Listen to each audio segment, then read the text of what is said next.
You're looking at one of the most incredible moments in human history. That's Neil Armstrong and Buzz Aldrin walking on the moon. Okay, maybe you've seen this clip before, but think about that for a second. They're on the moon, a celestial object nearly 240,000 miles into outer space. That distance is like flying all the way around the Earth 9.5 times. Millions of people around the world watched on July 16, 1969, as Apollo 11, carrying astronauts Neil Armstrong, Buzz Aldrin, and Michael Collins, launched from Cape Kennedy, Florida, and disappeared into the sky. It was the climax of years of preparation and research, and the pinnacle moment of the so-called space race between the United States and Soviet Union, a years-long rivalry to compete for dominance in space exploration. For the 8 days following the launch, the world awaited the return of the would-be heroes.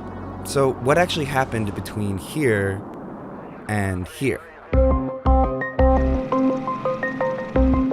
So let's start with the components of the ship that were discarded one by one until this became this. Here's the rocket that sent the astronauts into space, the Saturn V. The 3 stages of the Saturn V each played a different role in launching Apollo on a path to the moon. We'll get to that later. On top of the rocket is the actual Apollo spacecraft. It's made up of 3 parts too. There's the lunar module, the component that would eventually land on the lunar surface, the service module, which had propulsion systems for course corrections and entering and escaping orbit, and the command module, where our 3 heroes were for most of the mission. And last but not least, this is the launch escape system, which was designed to pull the command module away from the rocket if something went wrong during launch. Together, all these pieces made up the Saturn V rocket and Apollo 11 spacecraft. But it's the way they came apart that made the moon landing happen.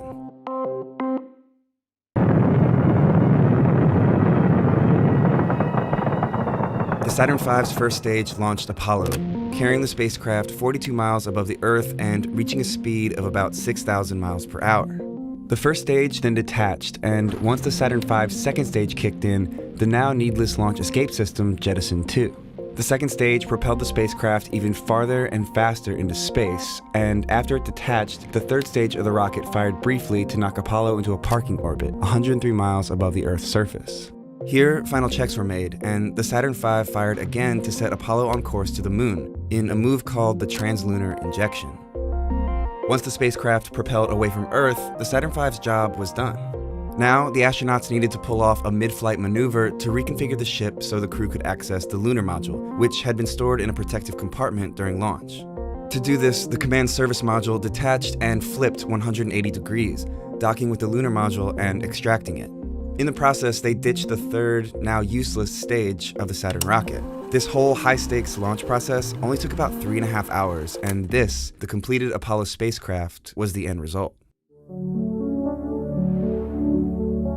For the next 3 days, Apollo coasted through space, until it finally reached its target and was pulled into orbit by the moon's gravity. This is where the crew split up. Armstrong and Aldrin transferred to the lunar module, named Eagle, and slowly descended toward the surface, while Collins continued to circle the moon in the command module, called Columbia. Now, here comes another tricky part, landing on the moon. To make this historic moment happen, Eagle turned and used its engine to slow its momentum and ultimately touch down on the lunar surface. The Eagle has landed. The moonwalk was broadcast live on television, immortalizing Neil Armstrong's words here. It's one small step for man, one giant leap for mankind. I think that was Neil's quote. I didn't understand it. No, one small step for man, but I didn't get the second phrase.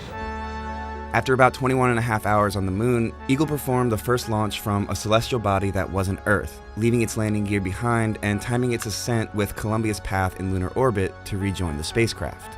Once Armstrong and Aldrin transferred back into the command module, the lunar module was no longer needed. Just like before, Apollo needed to break out of orbit. This maneuver was called the trans-Earth injection, and began the 2.5-day journey home. Upon approaching its entry point into Earth's atmosphere and no longer needing its propulsion engines, Apollo jettisoned the service module and prepared for re-entry, protected by the now exposed heat shield on the bottom of the command module. Apollo blazes across the heavens, coming back to Earth at 25,000 miles an hour. Parachutes deployed, and Columbia splashed down safely into the Pacific Ocean. And what was once a 3,000-ton behemoth of rocket, fuel, and freight was reduced to this: a small command module floating in the ocean, carrying 3 astronauts and rock samples collected from the surface of the moon.